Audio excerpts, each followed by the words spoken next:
Right, I know this is just a short video, and I know it's not a very long one, but I am using a new camera, so if there is any graininess or any bad quality, forgive me. I am just trying to use this camera and figure it out. So content in the future will be better. If there's any issues with this one, you know why. So hopefully you enjoy the video, and I'll see you on the next one. Can you buy a luxury SUV 4x4 in the UK for less than £500 that actually runs? Now the answer to that question is yes. Let me show you exactly what that gets you.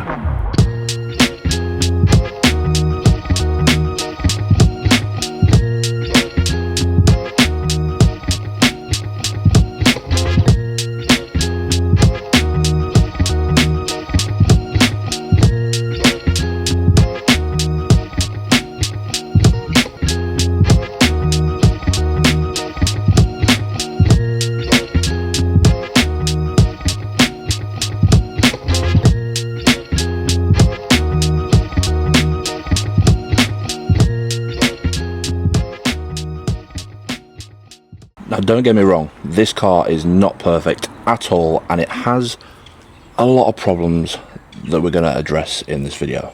And obviously it wouldn't be an L322 Range Rover without a little bit of crusty rust. For example, so we'll start on this arch. So on this little area here, as you can see, we've got a little bit of rust. Well, that's not great, is it? A little bit there, a little bit there, and then all around this archway here. But I don't think, as far as L322 standards go, that's actually that bad. This bit though, on the other hand, well, this bit looks like it doesn't even really want to be attached to the car anymore. I mean, you can kind of just see the big gap, and when this is open, this is splitting quite badly, but it's got a bit of rigidity, that one. It's got a bit of that. A little bit on this arch, but again, nothing major. And then again on this inside door arch, but again, it's not. Yeah, that's pretty bad. Now I know what you're asking. Why was it so cheap? Well, I paid £300 for this L322 Range Rover Vogue, and it's a 2007 with a 3.6 TD V8 engine. Now this car does run. It does run. It didn't, but it does. Now what do I mean by it didn't? When we got this car, me and my mate went to go and get it. The guy who had it before us, I'm not mentioning any names because I'm not like that, he put the battery on the wrong way round, which obviously meant that the system fried itself. Now to get this running again, what I had to do was actually come under here to where the battery is, because on this positive terminal down here, there's actually a mega fuse, a 400 amp mega fuse, which is about this big, that actually connects to this positive terminal down here that had blown, along with about 30 other fuses that was actually in the fuse box. But as you can see, that is now all sorted. Then if we put the key in the ignition, then we try and turn it on. She starts sweet as a nut first time. And as you can hear, she actually runs pretty damn well. And to be fair, she actually doesn't sound too bad. From the rear exhausts,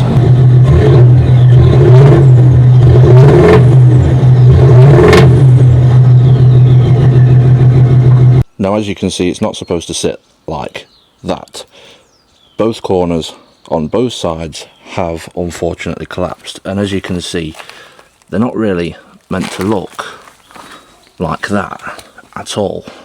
Now I have a feeling it's the compressor, because there's no way all four bags are going on the exact same car at the exact same time. Now, along with the air suspension collapsing on all four corners of the car, there is also an issue with the alternator. Now, when I put that mega fuse back in and replaced it with a new one and started the car up for the first time, I plugged in my diagnostic scanner, which at the top shows me the battery voltage coming from the car. And I could see straight away that the battery was not charging. It was at 12 volts, then dropped down to 11, then dropped down to 10, 9, and so on. So to me, that indicates that the alternator is not charging. You can't really see it now because I've disconnected the battery, but at the time you would also get a red battery light in this bottom corner, which obviously indicated that there was a fault with either the alternator or the battery. And it wasn't the battery, because it was a brand new battery that had just been charged. Now I know what you're going to say. Why don't you just test the alternator? Why don't you just put a multimeter to it? Well, it's not that simple on these V8s. Now on these V8s, the alternator is actually sat right down there, and you can't, if I was to put the camera down there, you can't even see it. You have to actually get right down to the bottom to actually be able to get to that alternator, or take this off, take these off, take that off, take that off, take everything off. Which is why I've not tested the alternator. So for those who are going to comment it, there you go. So what are my plans with this car? I want to fix the alternator and I want to fix the air suspension, and I'm going to do all that on this channel. Just not in this video. However, I do need to get all this put back together, because at the minute it's currently all sat in the back of the car along with the compressor box, if you will, that the old owner just chucked in there. So cheers for that, pal, if you're watching. But no, I need to get all this put back together because I have bought a new one of these. Well, it's not new, it's from a older, well, it's not older, it's from a breaker car. It's the exact same one, genuine Range Rover, Land Rover. However, these buttons were sticking really, really badly, so I thought, you know what, I'm just going to get a new one, replace it, and then that eliminates any issues with that as well. And as you can see, I have had to take quite a lot off the car just to be able to get that out. I mean, yeah, there's rather a lot that had to come out to get this back in, but this should fix itself in about, and it's done. So yeah, that is all done and all rebuilt, so that's one less thing that I have to now worry about. If you want to see more on this car, make sure you are subscribing to the page.